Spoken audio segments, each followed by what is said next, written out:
Hello everyone. Today I'm going to read out two short stories by Ruskin Bond. The first one is little shorter, maybe you can say one of the shortest story written by him, but a really lovely one. So let's get started with the first short story, The White Pigeon. About 50 years ago in Dehradun, there lived a very happily married couple, an English colonel and his wife. They were both enthusiastic gardeners, and their beautiful bungalow was covered with bougainvillea.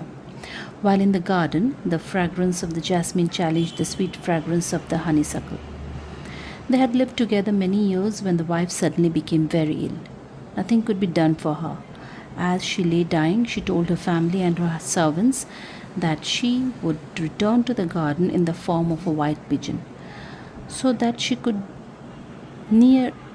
be near her husband and the place she had loved so dearly. Years passed, but no white pigeon appeared. The colonel was lonely, and when he met an attractive widow a few years younger to him, he married her and brought her home to his beautiful house. But as he was carrying his new bride through the porch and up the veranda steps, a white pigeon came fluttering into the garden and perched on a jasmine bush. There it remained for a long time, cooing and murmuring in a sad, subdued manner.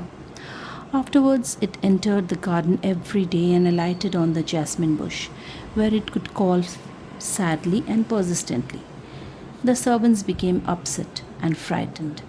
They remembered the dying promise of their former mistress, and they were convinced that her spirit dwelt in the white pigeon. When she heard the story, the colonel's new wife was very upset.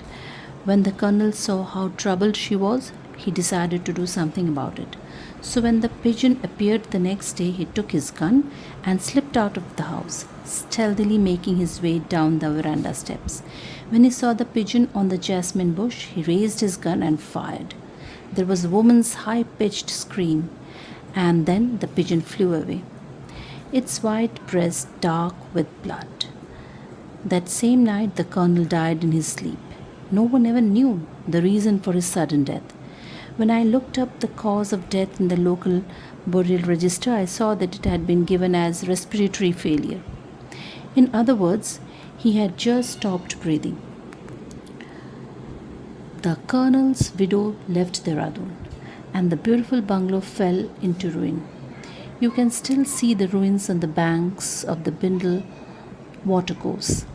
The garden was going a jungle, and jackals slink through the roofless rooms. The colonel was buried in the grounds of his estate, and the gravestone is still there, although the inscriptions has long since disappeared. Few people pass that way, but those who do say that they have often seen a white pigeon resting on the grave, and that on its white breast a crimson stain could be noticed. The next story is The Overcoat. It was clear, frosty weather, and the moon came up over the Himalayan peaks. I could see that patches of snow still lay on the roads of the hill station. I would have been quite happy in bed with a book and a hot water bottle in my side, but I had promised the Kapadias that I would go to the party, and I felt it would be churlish of me to stay away. I put on two sweaters, an old football scarf, and an overcoat, and set off down the moonlit road. It was a walk of just over a mile to the Kapadia's house, and I had covered about half the distance when I saw a girl standing in the middle of the road. She must have been 16 or 17. She looked rather old fashioned, long hair hanging to her waist, and a phylloxy sequin dress, pink and lavender, that reminded me of the photos of my grandmother's family album. When I went closer, I noticed that she had lovely eyes and a winning smile. "Good evening," I said. "It's a cold night to be out." "Are you going to the party?" she asked. "That's right. And I can see from your lovely dress that you are going too. Come along, we are nearly there." She fell into stepped beside me, and we soon saw lights from the Kapadia's house shining brightly through the deodars. The girl told me her name was Julie. I hadn't seen her before, but then I had only been in the hill station a few months. There was quite a crowd at the party, and no one seemed to know Julie. Everyone thought she was a friend of mine. I did not deny it. Obviously, she was someone who was feeling lonely and wanted to be friendly with people. And she was certainly enjoying herself. I did not see her do much eating or drinking, but she flitted about from one group to another, talking, listening, laughing, and when the music began, she was dancing almost continuously, alone or with partners. It didn't matter which. She was completely wrapped up in the music. It was almost midnight when I got up to go. I had drunk a fair amount of punch and I was ready for bed. As I was saying goodnight to my hosts and wishing everyone a Merry Christmas, Julie slipped her arm into mine and said she would be going home too. When we were outside, I said, "Where do you live, Julie?" "At Wolfsburn," she said. "Right at the top of the hill?" "There's a cold wind," I said, "and although your dress is beautiful, it doesn't look very warm. Here, you would better wear my overcoat. I have plenty of protection." She did not protest and allowed me to slip my overcoat over her shoulders. Then we started out on the walk home. But I did not have to escort her all the way. At about the spot where we had met, she said, "There is a shortcut from here. I'll just scramble up the hillside."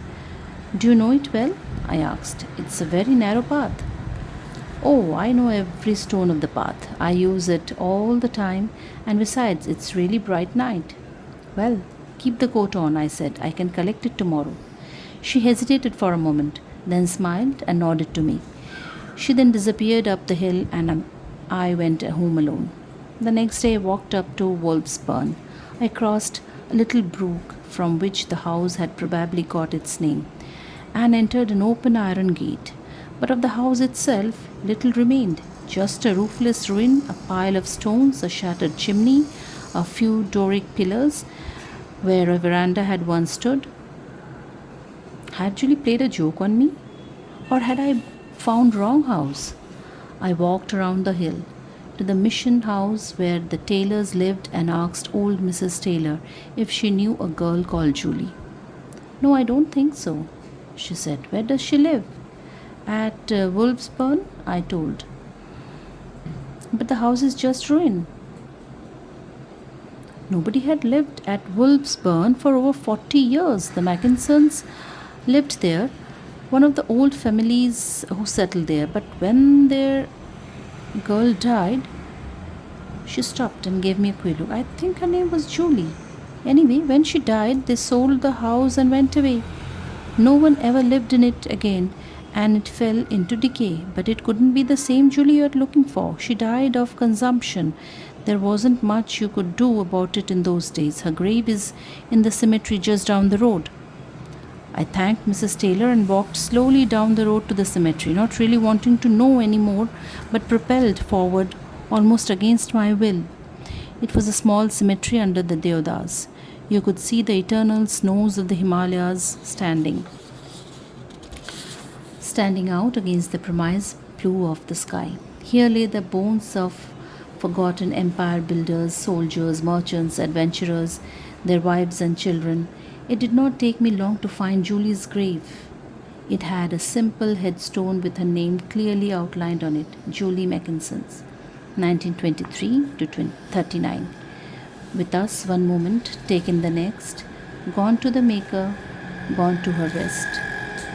Although many monsoons had swept across the cemetery wearing down the stones, they had not touched the little tombstone. I was turning to leave when I caught a glimpse of something familiar behind the headstone. I walked round to where it lay. Neatly folded on the grass was my overcoat.